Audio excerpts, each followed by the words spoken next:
His first time down, and he is pinned on 10. Ha! Oh, ha! So excited to be there, right? Boy, am I glad I don't do that anymore. Ha! And we get there, and he turns to me. Dad! I love Mexico. Everybody here is so smart. And I was like, what makes you say that, man? He goes, they all know how to speak Spanish. And I was like, oh my God. And this is why, ladies and gentlemen, I am referred to as the dumb one. You're going to live with me till you're 40, aren't you, buddy? Maybe when I'm 40, I'll be with you for a year or two. Who knows? So we were there for like another hour, and he decided he could speak Spanish. Because to him, it sounded like this. Not gonna lie, sometimes it still kind of sounds like that to me. And I look at him, I go, hey man, do not speak the Spanish. And he goes, no, I know how to speak it. I go, no, you don't. We go to a restaurant. Waiter drops 2 menus. And he looks at me and he goes, what can I get you? And I said, I would love Modelo, please. And he looks at my son. And in English, everybody, he says to my son, what can I get for you, young sir?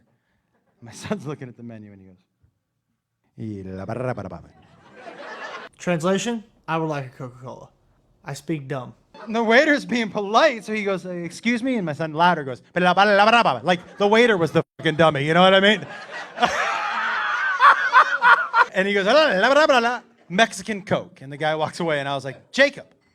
I go, what did I tell you, man? I said, do not speak the Spanish. And he goes, I know how to speak it. I go, no, you don't. And he looks at me, and he goes, he took my order. I mean, I'm not wrong. I don't know if you know this, and I know you don't, but you're insulting their culture and their heritage and their history and their language all at once. I know you don't mean to, man, but you are. So I'm going to tell you right now, under no circumstance are you to speak the Spanish. Do you understand me? And by the way, disclaimer, I had no idea what I was doing. I was 6 years old, and he is completely right. I was just a kid who did not know any better. And we eat our lunch.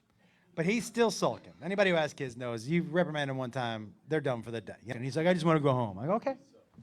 So he goes, can I sleep in the back seat on the ride home? I go, yeah. And we get up to the border, and the border patrol guy goes to me, he said, you got an ID? And I said, yeah. And he grabs it, and he goes, you got a birth certificate for the kid? I said, no. How did you do it the times before that? Put me under a blanket and sneak me out? I said, why do I need a birth certificate for my kid? And he goes, well, I got to make sure every child that leaves Mexico isn't Mexican. How do I know he's not Mexican? And I was like,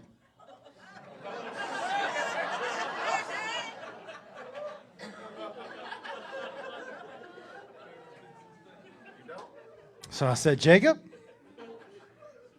speak the Spanish. My man popped his head up from the back seat like this. The guy just looks at him and he looks at me and he was like, have a great day.